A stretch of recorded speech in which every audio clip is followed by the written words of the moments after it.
good. Good morning, welcome back to Sage and Stone Homestead. My name is Heather. I should be inside doing things like dishes right now, but it's a lovely day outside and I would rather be out here. So here we are. I do need to harvest. I'm getting to the time of year where I need to harvest about every other day. Maybe not big harvests, but I need to harvest something. And I also need to be thinking about preserving something potentially every day, whether it be from something that's already in the freezer that I just need to clean out, or dairy, or something from the garden. A couple things that I'm looking at harvesting out here are right in front of us. One of them is lavender flowers. I've had this, well, it's actually 4 lavender plants in this pot for about a little over a year now. They were in a different pot. I gave them this bigger pot this year and they have really filled it out. They're loving it. But we're starting to get the flower spikes on and I am going to harvest these and dry them. Now, I've already made 1 harvest of lavender flowers already.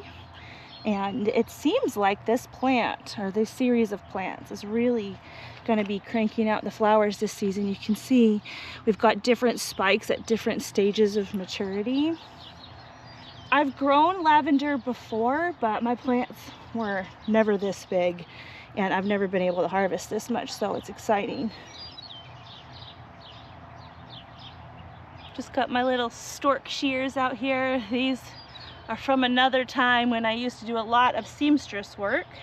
Now they frequently help me out in the garden.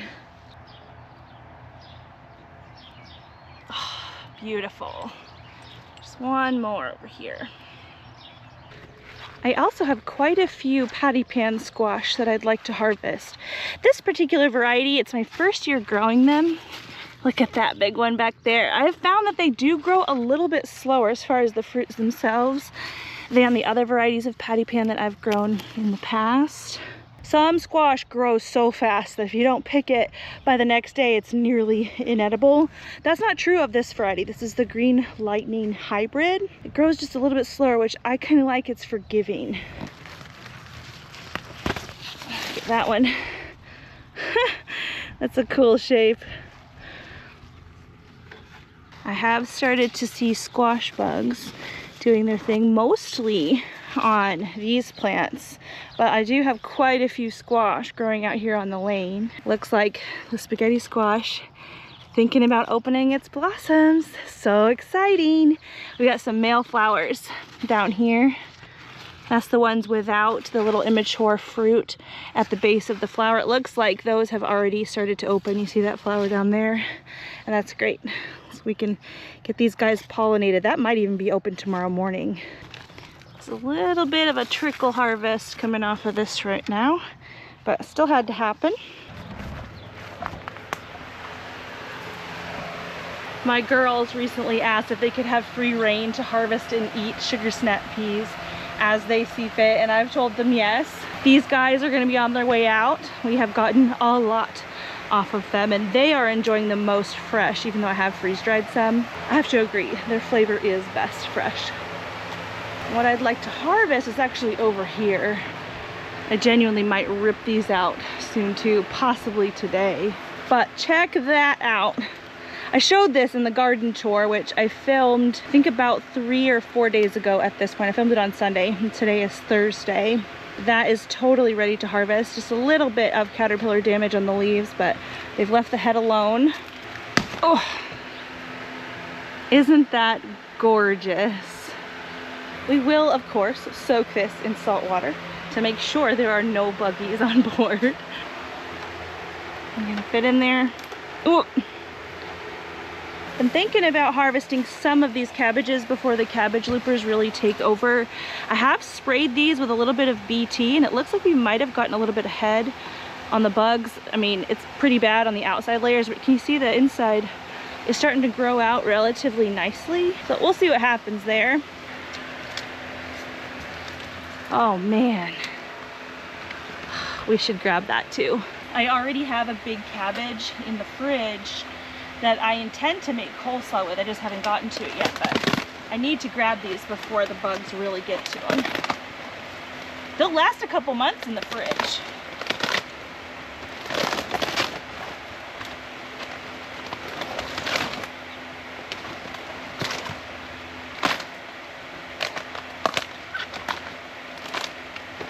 that. Massive, I love it. This is not gonna fit in there. This is an area that I forgot to show during the garden tour, and I apologize because it has at its peak for sure. The calendula, I've been harvesting it every other day, and I'm actually really surprised at the number of blooms that it's giving me. I have grown calendula before, but never have I grown plants that were this eager to put on blossoms. Look, they're absolutely loaded. And see, with many more buds to come. This is awesome.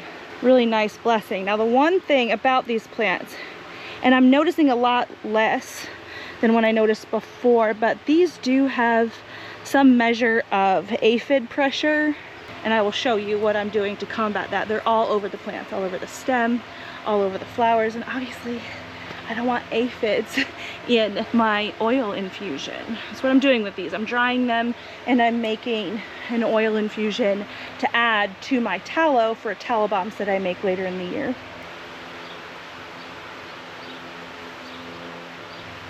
My hands are sticky from the nectar. That's what we got. And we'll get that again in just 2 days. I mean, at least that. Look at all the buds. Wow. Everything is looking a little bit parched. I noticed that my carrots down there are wilting. The beets don't look super happy. It is 86 today, so maybe they need a little water.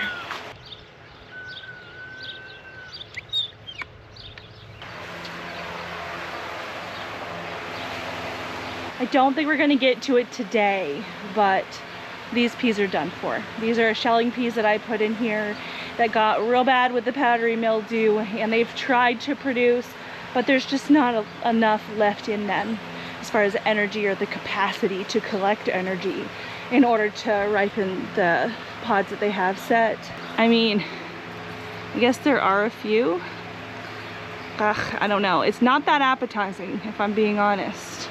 It's something that I could have treated for when I first saw it, but here's the thing, is that with something like this, it's a really quick growing annual vegetable that I have 2 chances in the year to grow, because we get a pretty decent growing season here in southwestern Kentucky. It's about 200 days long, and on either end of that, peas can do really well. I'm more apt to just try again in the fall time, maybe with a different variety that is mildew resistant, since I'm seeing that that's a problem here for me in the greenhouse at least. And something that I noticed that I did bring up on garden tours is our snap peas are fine. And obviously our family really likes to eat them. So maybe shelling peas just aren't worth it if snap peas are gonna do so well and be more hands off. So yeah, there's a bunch of things that I could do, but I think what I'd rather do is just make a mental note and do something different next time, so I don't have just a bunch of work to do every day to limp plants along. Both varieties of shelling peas that I put in here did the same thing, and I don't think I'm gonna grow them again, at least not here in the greenhouse. These sugar snap peas I will definitely grow again. They did awesome.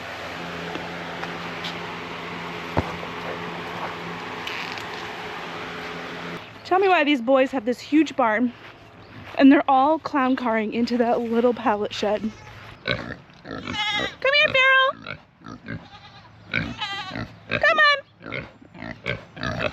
Come here. Look at them all. Come here. Look what I got.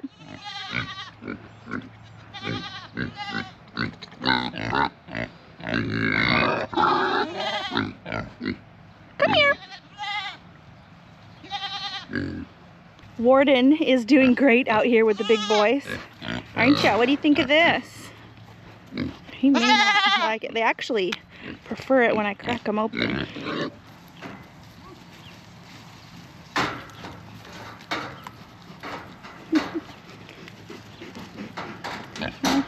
Farrell knows what's up. Yes, he's here now. Farrell! No, he doesn't want him either. Look at him. He's just going to scratch his head. You want a head scratching? Cuties. They ate them the other day. Here, you want one that's not broken open? Hmm? He does not. Yeah, there we go.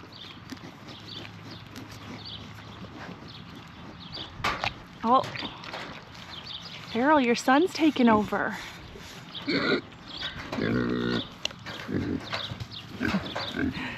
Here, last chance.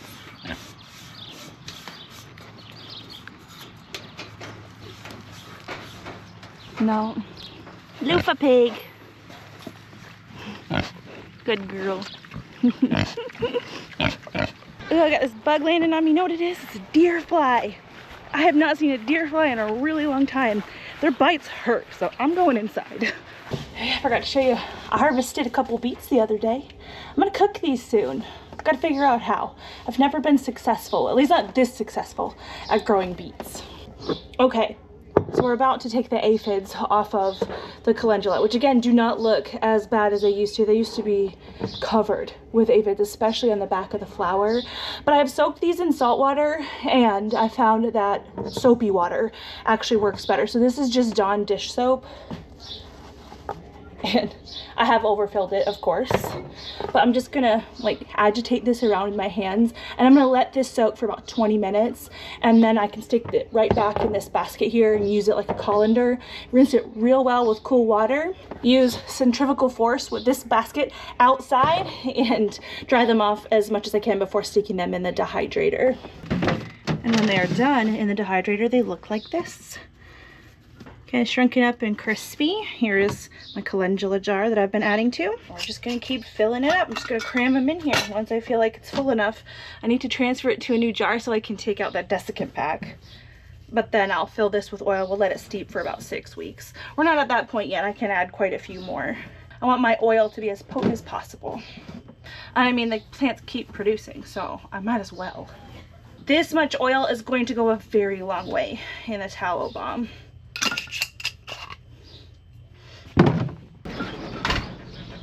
And as far as the lavender goes, I have a paper plate in the shed here with some lavender on it already. I'm gonna add to it. Spread this out. This we're just allowing to air dry.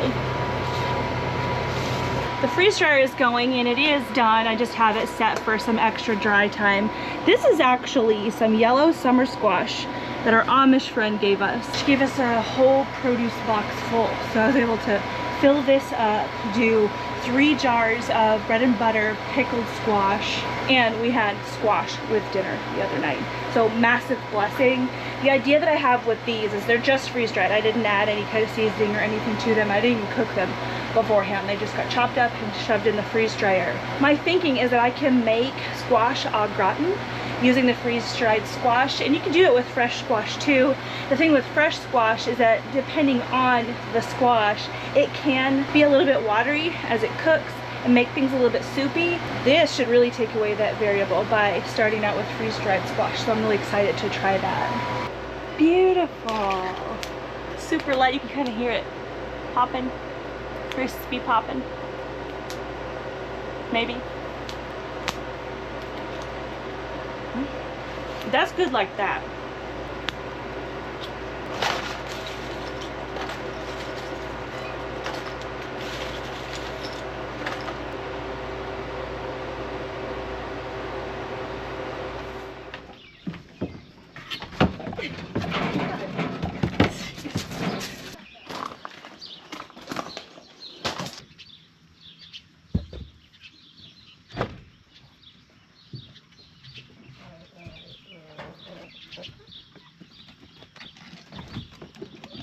The girls and I came out last night and put all 17 of the new laying hens in the coop with the rest of the flock. This is kind of like a cold turkey way of integrating them. After a couple of confusing days, they will figure it out.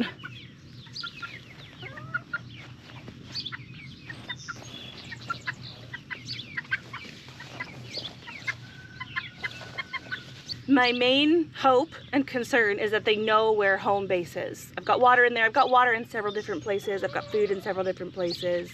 There are quite a few shelters out here in this chicken area, which is quite large. The grass is pretty tall, and I think this weekend we plan on mowing at least some of this, but this isn't necessarily a bad thing as far as predators go or them being able to get away from bully birds if there are going to be any. So far it seems like maybe the guineas are the bigger bullies, which kind of surprises me, but it seems like the younger birds know where home base is and they're able to get away, which is nice. Okay, So it's been a couple hours since I came out and counted the rabbits. I didn't take you with me to count the rabbits because I did a lot of that in last week's video, but this morning I found another baby rabbit tangled up in the hay, and this one was worse. I did manage to get the baby untangled, but I think that if the swelling hasn't gone down over the last couple hours since I freed it, that I probably have to put it down. And this is something that I wanted to talk with you guys about, mostly because these are the things that a lot of homesteaders leave out of their content. This really is the hard part of homesteading. Putting animals down is the worst, especially when it is a baby. We've had to put down baby animals of various types before. I don't think I've ever had to put down a rabbit, but I have had to put down baby chicks. And so I'm not going to show me putting down the rabbit if I have to, but I will explain to you what is done, or what I would do and what I may have to do in this situation. So Jumper here only had 2 babies. Yep. You know, this is looking like it's improving. This paw was totally like black purple, and I'm actually seeing a lighter color here. How are you doing with it? With prey animals, sometimes it's really hard to tell if and when they're in pain, but they do tend to scream when they are in pain. If you guys heard that baby bunny last week when I was detangling it from the hay that was wrapped around it, it did let out a scream. This guy seems okay. So I don't know, we still might be on, oh, we're trying to nurse. Look at that. Oh. So there's still some fight in there. Look at there. See, it does look better though over the last couple of hours. So I'm just gonna continue to watch it. It's not hot, no. I am gonna keep peeking in on him every couple of hours over the course of the day and maybe even into tomorrow. And if things still look good and I keep seeing improvements, I'll hold off. But if things are starting to go downhill, I'll have to put it down. And what I do to put down small animals like chickens is use pruning shears just on the back of the head, right where the spinal cord is. Sever that, and it's instant and it's not fun, but that's the quickest way and the easiest way that I've found to euthanize an animal that needs it. And so hopefully we don't need to do it here, but we might have to do it, and you guys might have to do it in the future too. It's definitely one of the uglier parts of homesteading and animal husbandry, but you have to face it sometimes.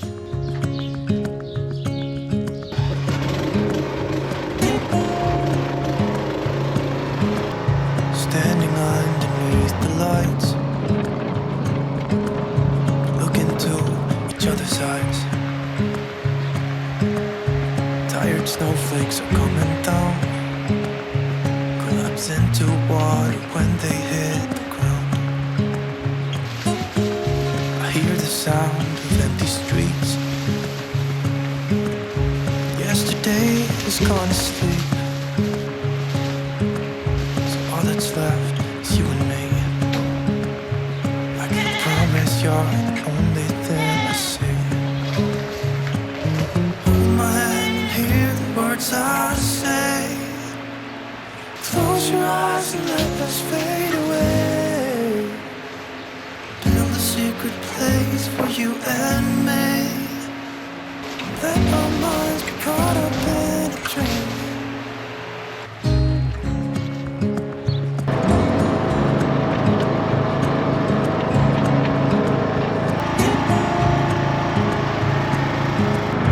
Quiet voices in the night. Time is running out of sight.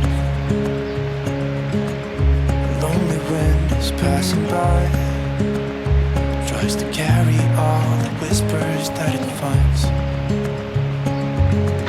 The walls are listening when we talk, making echoes as we walk.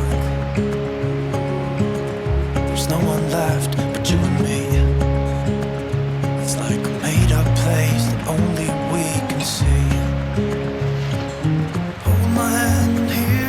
words I say. Close your eyes and let us fade away. Build a secret place for you and me. Let our minds be caught up in a dream.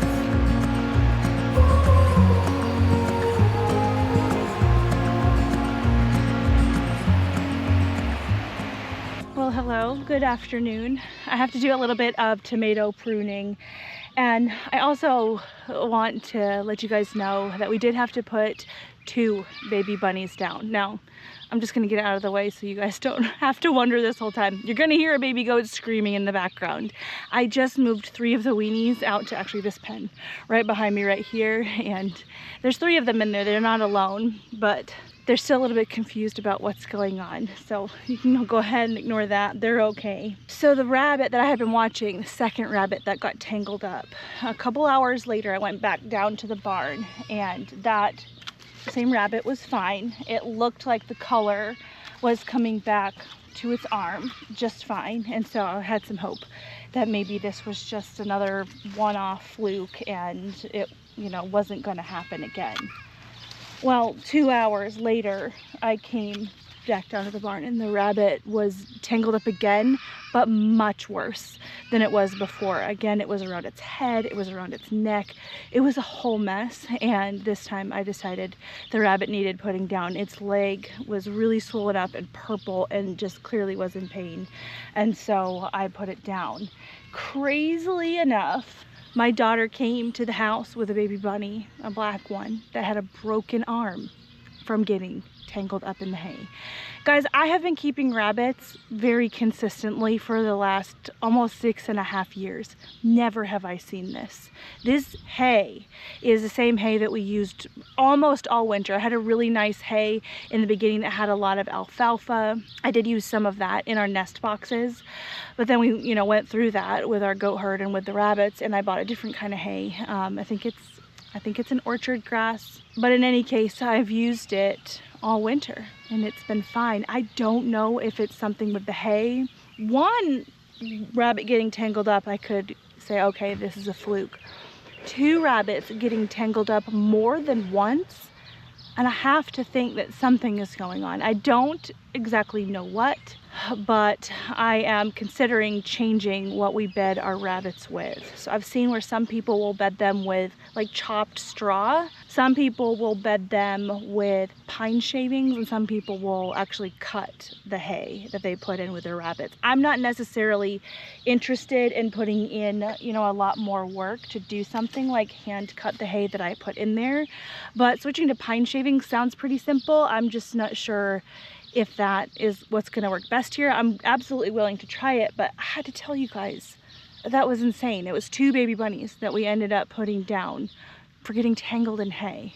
What I am doing here, because I know a lot of you would want an explanation of what's happening, is I'm just trying to free up these tomatoes and give them a little bit more airflow. We have gotten a lot of rain, and we're going to continue to get a lot of rain. We're actually going to rain tonight. We have gotten by thus far without seeing a ton of disease on our plants, but I know that that is not going to last forever. So what I need to do is free up a lot of these plants so that they are not so congested, so that when it rains and then the sun comes out, they can dry up really fast. But obviously I can't remove so much foliage that they can't photosynthesize and properly grow. A lot of times when I grow tomatoes, I like to prune them completely bare from the trellis down. I did leave a little tomato on down here. We're gonna see how that does without a lot of shade. That could burn. Those guys over there too, they could get some sunburn. But this is going to help because the rain that falls, it's not going to provide a lot of splashback onto the leaves from the soil. This is where a lot of disease can live, is down in the soil. And I'm also trying to make sure that there is a decent amount of airflow throughout on top of the trellis as well. So a lot of our tomato plants are pruned down to a double leader. This guy has a really big sucker on this side, so it's sort of branching off. And at a certain point, I will kind of give up on trying to pull suckers off. But what a sucker is, you can kind of see one through here. It's basically a second plant that's trying to grow on the parent plant. So this here is our our main stalk. We have a leaf that's coming off the main stalk here, and then this is a sucker coming off of that. And I like to yank a lot of these off because these are going to take a lot of energy from the plant. This here is a pretty big sucker too, actually. Taking those off just helps the plant direct its energy to maturing the fruit and growing upward with the main leaders that I do want on the plant. See how there's a lot of heaviness at the bottom of this plant here. We're going to clean this up, take a lot of these leaves off, especially the ones that are either touching or very close to touching the ground. I've got a little fruit cluster down here that I think I'm going to take off. Yes. I thought about taking these two off, but I may just go ahead and leave those on. These two leaves might be something I prune off later, but I want the plant to be able to recover and get a little bit more upward growth and more foliage up here before I remove from down here. This plant is kind of funny. It looks like it got topped when it was pretty small or something. I don't really know what happened down here, but it's growing two main stems, but at a very low point in the plant. It just hasn't gotten taller than this. So we've got two main stems coming off here. It actually hasn't grown big enough for me to be able to attach it to the trellis yet, but I do still want to clean this up.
We will come back to these guys in just a second. Oh, I thought we were gonna catch Fable up on the feeder. I had posted a picture of Fable up on the alfalfa feeder on the community tab. She jumps up there all the time now. But she's over here laying down with Mama. Hey, sweet Fable. I think I've picked a middle name for her. Fable Marie, that was the crowd favorite, so that's what's gonna stick. So I can yell it when she's naughty, which is all the time, just like her mama. Thank you, yes. So we are getting very close to Gail, Felicity, and Margie being 30 days bred. And so I think next week we're gonna draw blood on these girls and send it off. I just want to double check that they are in fact bred. I'm not necessarily worried about these two, but Margie especially. Margie's the one that was AI bred. My friend Corey is learning how to do AI, and I don't think he's had success yet outside of like the classroom where he had somebody overlooking what he was doing. And so that would be so great, not just for me to have Margie bred, but for Corey to have like a successful first time doing it. What are you doing? Tatanka's got a bell. Oh, how pretty. Look at her. Tatanka's moon spots are really starting to come out. She shed basically all of her baby fur, and we've got all kinds of little spots. She gets those from her daddy. Why are you so interested in my arm today, ma'am? Can we see the spots on this side? Oh, look at them. She's got some on her little udder too. I did submit all the juniors that I'm keeping, plus Red, Shindy and Tizzy in the MDGA virtual show. So the show is open all through June. And so I still have time to take some pictures of some others. I think I want to try to at least get Feral in the virtual show this year. But we'll see if I can manage it. We've got Tonky in, got Stella in. Stella and Goosey have been coming up to say hi a lot more than they used to. Fable Marie, are you naughty? This is my pristine white shirt that I bought knowing that this would happen. Look at how pretty Goosey is. You're such a pretty girl. How you feeling, Marge? Are you with child? Let's go look at the bunnies and maybe Fable will get up on the feeder.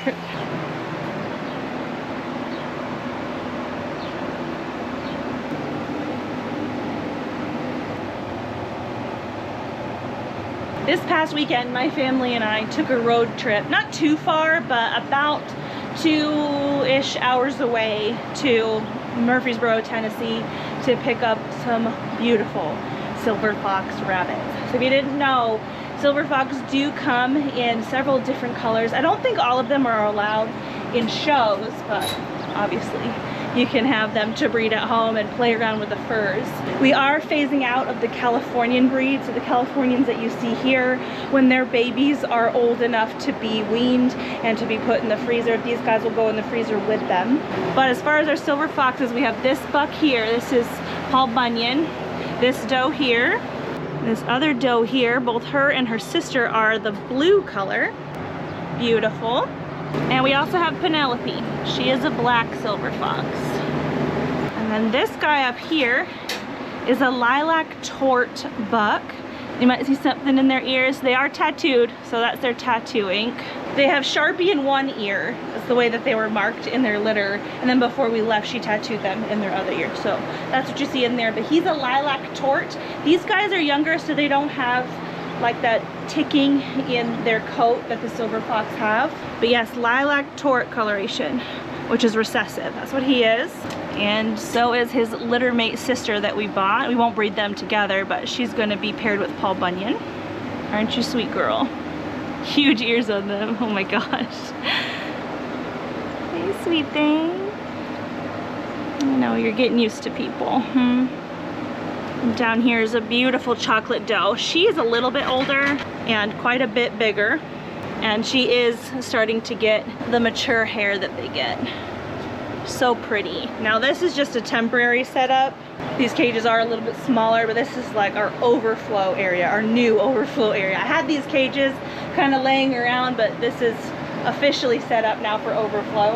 And once the Californians come out of here, the does will all be in here. I might have an extra doe over here and then some bucks.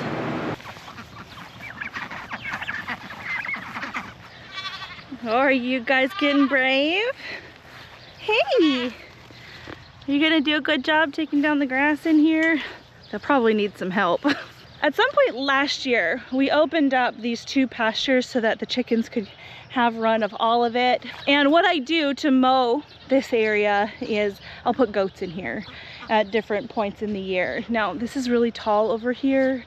I'm not putting goats over here right now because of the chickens are really small. Whenever I put goats in with the chickens, I do feed the chickens outside of this fencing. And the chickens can get their heads through this wire, but the goats really can't. And so that does work out well, except the little chickens that we just put in there, who are doing really good, by the way.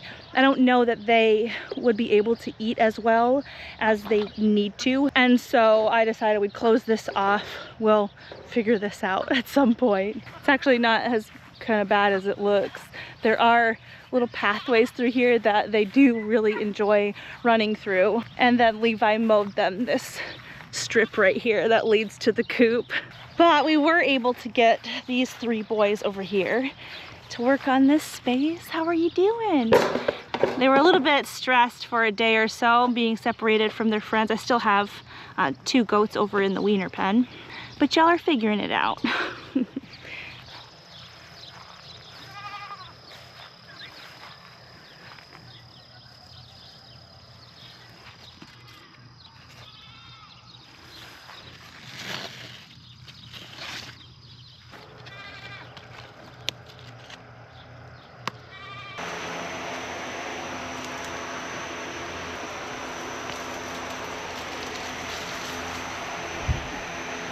I'd say the carrot harvest is going to be better out of this bed than it was in fall time. We're getting there. That's pretty good.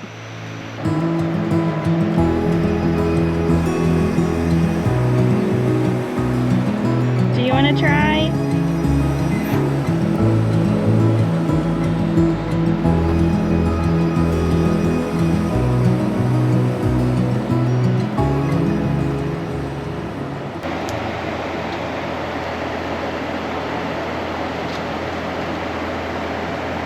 Go eat your greens. He's like, do you have a girl for me today? Not today. Not until fall. Paul has figured out the girls come through that door.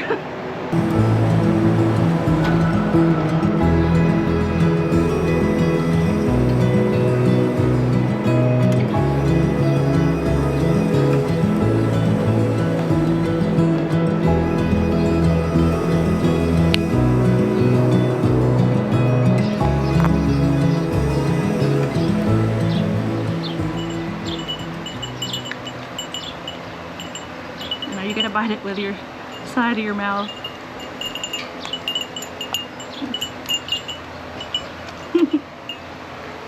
You're gonna bite it with the side.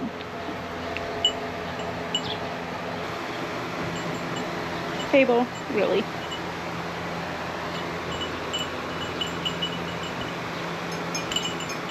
Goats don't have top teeth on the front. They have a dental pad, but it's not like a horse trying to bite a carrot. It's not as easy for a goat. Are you going to try this side? That's the green part.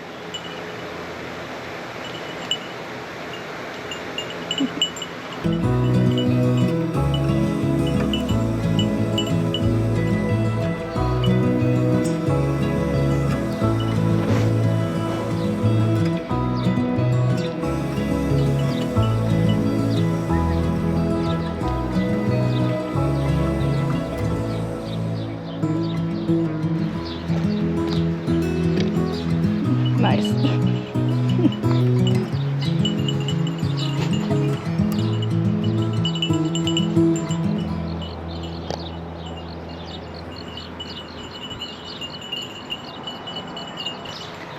See, Tonka has a spot on her front. And then when she's done scratching that itch, we can see the rest of them.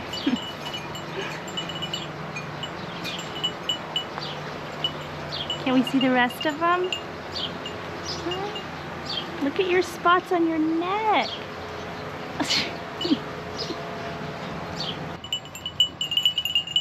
Everybody else just has to get in the way. She's so pretty. So many spots. You're pretty too. You are spotless, but you are pretty. She is getting a little bit of white flecking on her nose though. Pretty girl. Naughty. She's pretty naughty. I literally just walked away from the barn and I heard her jump up there. Fable Marie, what are you doing? She jumped straight from the ground. Naughty. You are naughty.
More flowers in the freeze dryer. I've been working with the freeze dryer a lot lately. Well, I tend to go in cycles with this. I'm using it a ton and then I won't use it for a little while and I'll use it a ton again.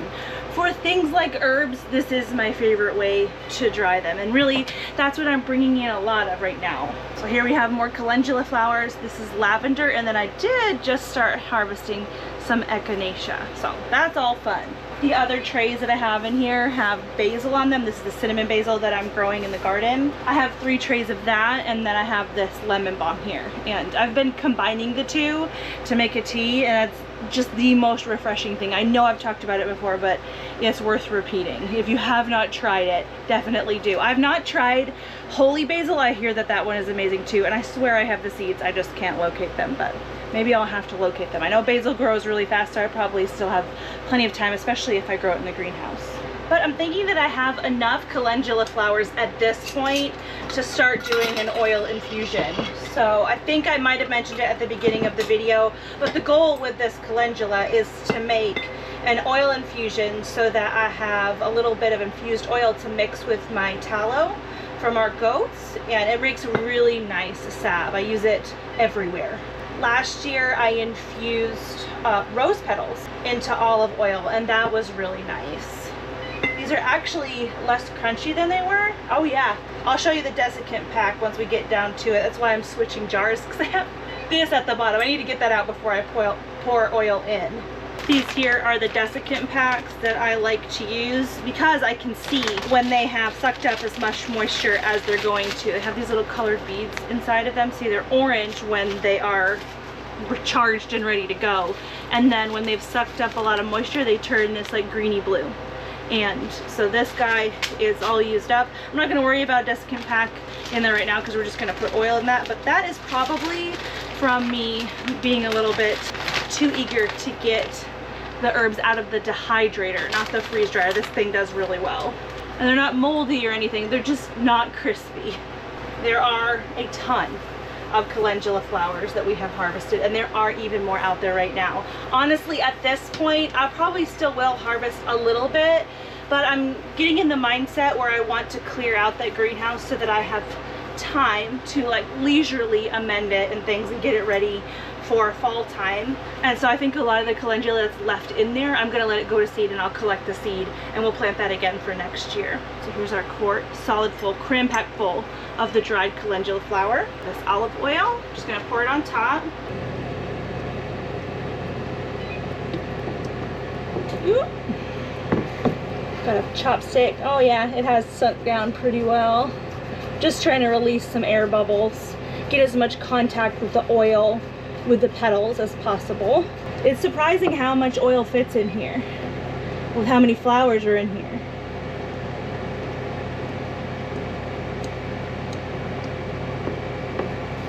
And this will go a very long way with the salves. I put the date on top so I know when I set it up, and this needs to sit for 6 to 8 weeks. Here I have my little jar of lavender flowers. This is going to take me a while to fill. I'm still not exactly sure what I'm going to do with these. These ones I had just laid out to dry, and see, the desiccant pack in there looks really good. See, no excess moisture in there.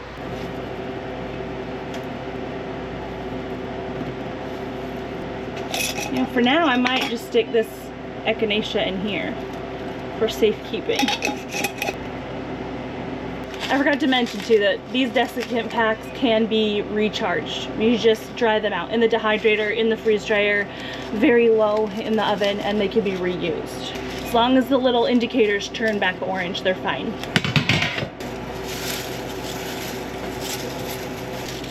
So I know we spent a lot of time with the freeze dryer, and that's not everybody's cup of tea. I will get back into the kitchen as far as food preservation pretty soon. We were going to harvest rabbits this past weekend, but we didn't get to it, partially because we traveled to go get those new bunnies that we have. But we really need to get those rabbits processed. However, I have a fridge full of milk. That is where we need to rest our meat, is the fridge that has all of my milk. So I need to process some milk. That same refrigerator has about 1.5 cabbages that I want to process into canned coleslaw. And I have, at this point, a lot of empty jars on the shelf that I do like to fill when I can. And so I have some blackberries from last year that I want to make some jam out of. And you know, just other odds and ends like that of things that I want to have done and out of the way so that when the big harvest starts coming in from this year's garden, I can manage it pretty quickly. Even if that just means bagging tomatoes and shoving them in the freezer, I'll have the space for that because I won't have last year's blackberries sitting in there. Squishes down pretty well. I'm not trying to pulverize this or anything, but I am going to squish it down some so that it scoops up nicely and I can mix it. It smells great. People ask me all the time how I get the pickle smell out of these reused pickle jars. We get these from our local Amish store. They have a sandwich shop in there, and so they go through jars of pickles like crazy. And what I do first is put milk in them. It doesn't make the milk taste like pickles, but it does something to get the pickle smell out of the jar and out of the seal on the lid. And so that's what we do. We store milk in it for one use and then wash it up, and it doesn't smell like pickles anymore.